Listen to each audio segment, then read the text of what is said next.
When it comes to DIY, my attitude has always been, how hard can it be? So when I found my dream antique dressing table for a suspiciously low price, with only a brief mention that it needed some TLC, I confidently hit buy now. My old dressing table was a reproduction piece. I bought it before I knew I could buy actual antiques, and I outgrew it, both stylistically and physically. This one had history, large drawers, display shelves. I fell in love with the huge mirror and all the intricate details. And somehow it was only $150. It was either a bargain of the century or a very confident act of self-sabotage. In the listing photos it looked like it needed a little bit of love, but when it arrived, I realized love is not going to be enough. I genuinely wasn't sure if I was capable of saving it, but it was already here and it had survived for over a century, so I decided to try and bring her back.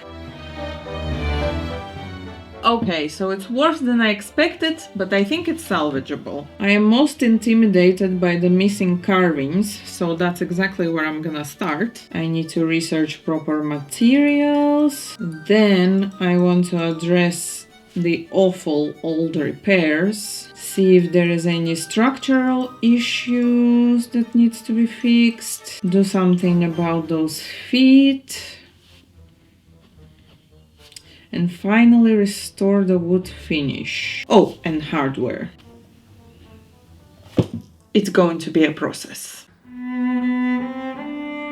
I began by measuring equal parts of my two-part epoxy resin putty, part A and part B, weighing them carefully and kneading them together until the color turns completely uniform. I chose a slow-setting epoxy so I'd have plenty of time to sculpt. And because it adheres to almost anything, cure's incredibly strong and doesn't shrink much as it dries, which is exactly what this poor dressing table needs. She has a lot of damage, missing fragments, entire pieces of carving simply gone. For reasons I still can't fully explain, I decided to test my skills on the most visible part, the very peak of the mirror, probably because it had the least damage and the shell motif didn't feel too intimidating. I used an affordable set of sculpting tools, a few silicone brushes in different shapes, and just a touch of IPA to help smooth the surface. Cotton buds were perfect for cleaning up the surrounding areas and keeping the details crisp.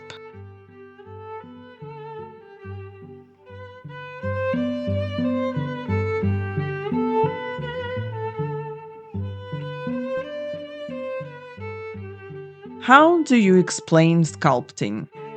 It's a rhythm of adding, subtracting, and refining, again and again, until something begins to emerge. The largest missing section was thankfully symmetrical to its opposite side. Each had damage in different places, which meant I could use one as a reference to rebuild the other. It was a slow, meticulous process. This section alone took nearly an hour to sculpt.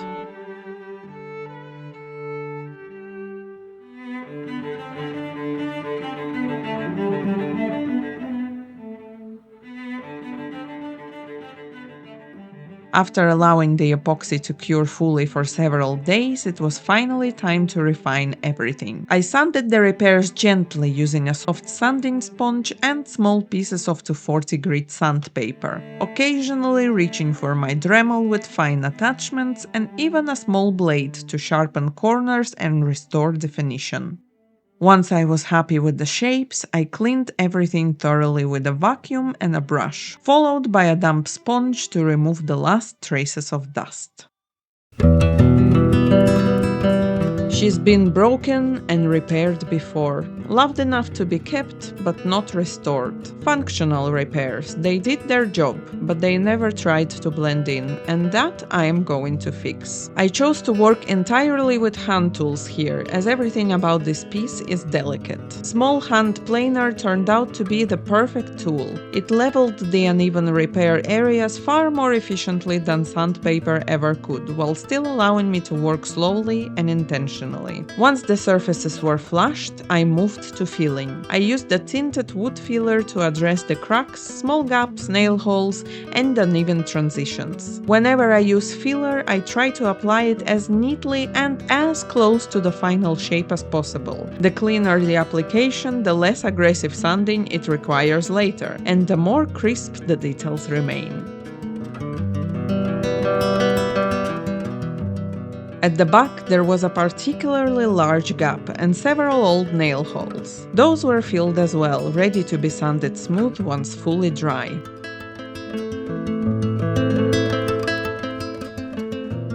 Another repaired section received the same treatment, and after the filler dried, I planed it flat with the surrounding surface and then refined with a soft sanding sponge until everything felt seamless to the touch.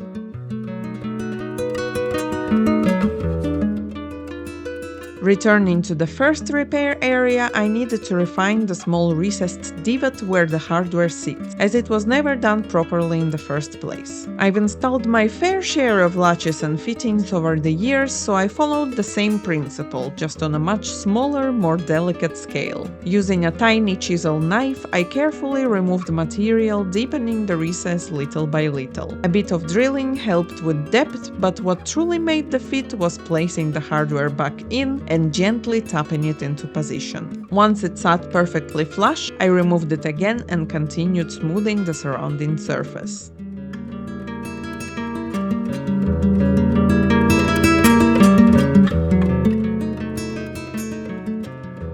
I filled the remaining nail holes with a small amount of wood filler, wiping away the excess with a damp sponge so I wouldn't have to sand it too much later. Then it was back to planing and sanding until a perfectly smooth surface was achieved.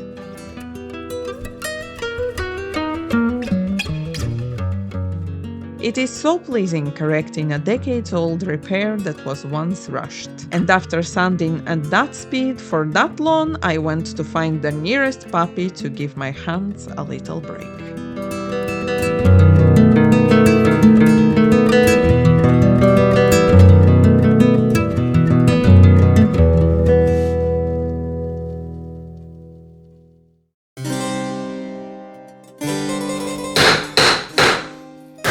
Some of the feet had been broken off and poorly glued back in place at some point in her life, so I decided to remove them entirely and start fresh. Some came away easily, others resisted, tearing away small fragments of wood and leaving behind more damage to repair, but that was expected. I'm not aiming for perfection on the underside. It doesn't need to be beautiful, it just needs to be structurally sound. I applied a generous amount of wood filler to rebuild the damaged areas and fill the old holes, creating a continuous surface to work from.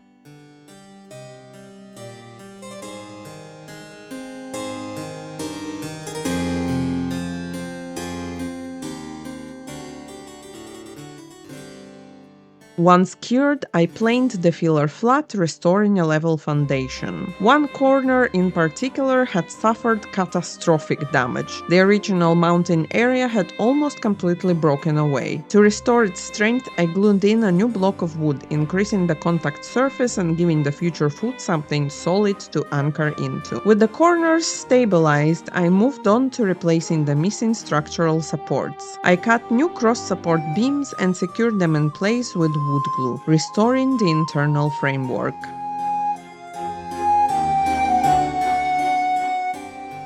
I had also re-glued the original glue blocks that had loosened over time, reinforcing the joints and helping distribute the weight more evenly. Thankfully, despite everything she had been through, the vanity remained structurally sound. This was simply giving her strength back where time had taken it away.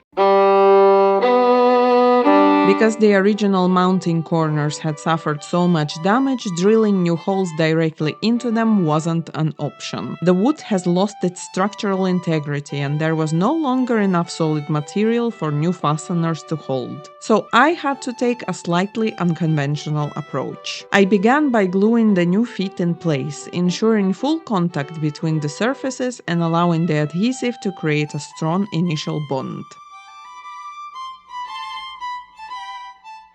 Once the glue had cured and after staining and varnishing the feet to match the piece, I reinforced them using small L brackets on either side. This allowed me to anchor screws into solid, uncompromised wood nearby, allowing the feet to be held in place. This repair has its limitations. Extra care is needed when moving or flipping the piece. But once upright, she stands firmly on her new, way prettier feet.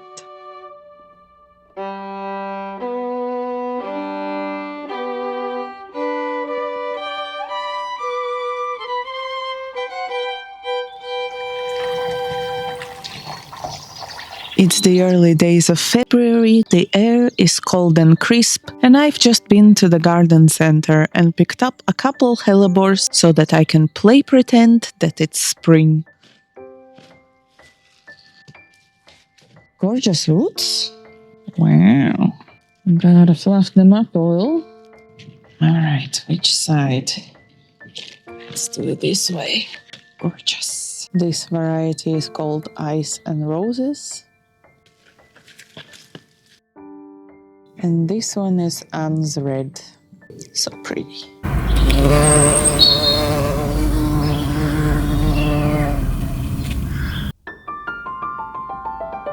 I lightly scuff sanded all flat surfaces with fine grit sandpaper in order for new varnish to properly adhere. I carefully color matched the stain and blended the repaired areas using layered tones of mahogany, teak, and walnut. To fully integrate the repairs and make them as invisible as possible, I added delicate strokes of darker shades, such as Tudor oak, using a spiky brush to mimic the natural wood grain. The epoxy putty accepted the stain beautifully, allowing the restored carvings to blend in seamlessly.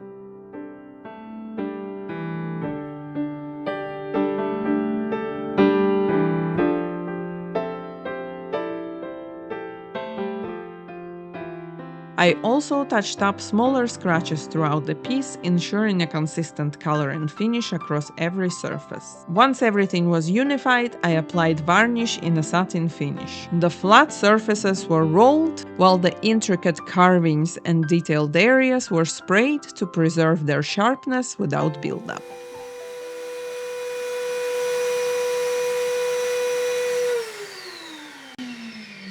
I can explain. I actually lived with this dressing table for about a year by now, as I wanted to be certain that every repair was stable and that the techniques I used would truly stand the test of time. And during that time, I discovered something unexpected.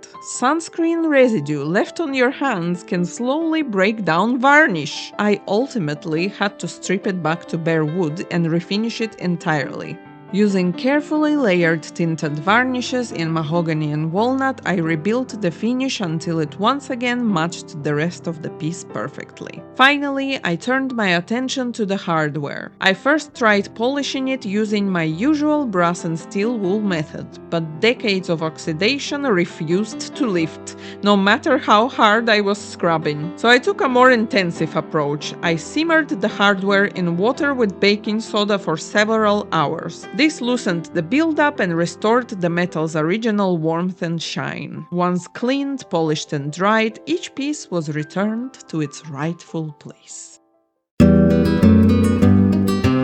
It was time to say goodbye to my old vanity. She served me well. I'm happy to say she found a new home. With her departure, it also felt like the right moment to spruce up the room itself. I decided to let go of the black and gold brocade curtains, beautiful but very safe. I found a set of richly dressed Victorian-style curtains complete with swags and tails. Paired with a distressed vintage rug, they brought a new depth and warmth into the space, tying everything together. Carefully, I moved the dressing table into its new home. My old vanity lights belong on this dressing table. I installed small brass cord clips to keep everything neat and in place. I centered the table carefully, aligning it with the room. And finally, I returned the drawers, pre-filling them with my collection of tools, lotions, and potions.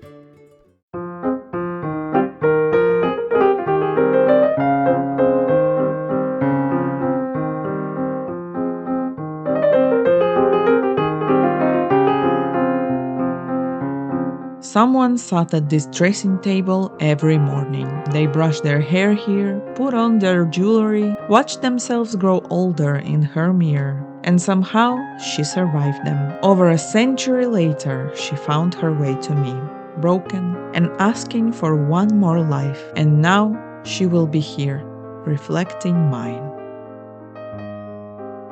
When I first brought her home, I thought that I have taken on something far beyond my abilities, but taking it step by step was the right decision. As I already mentioned, I wanted to live with her for a while just to make sure that all the repairs that I did held up over time, and I'm happy to report that they did. And you probably wouldn't even know where it was repaired unless you knew where to look. I have so many puppies here. Oh my goodness, okay.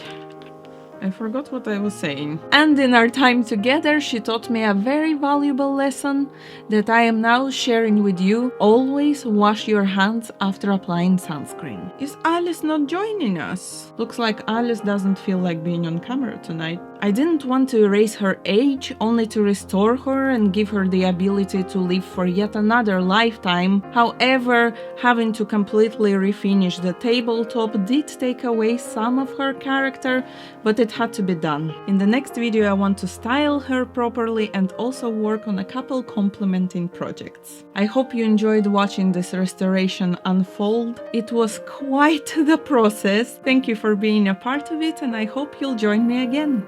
Say bye! My co-stars. Oh my.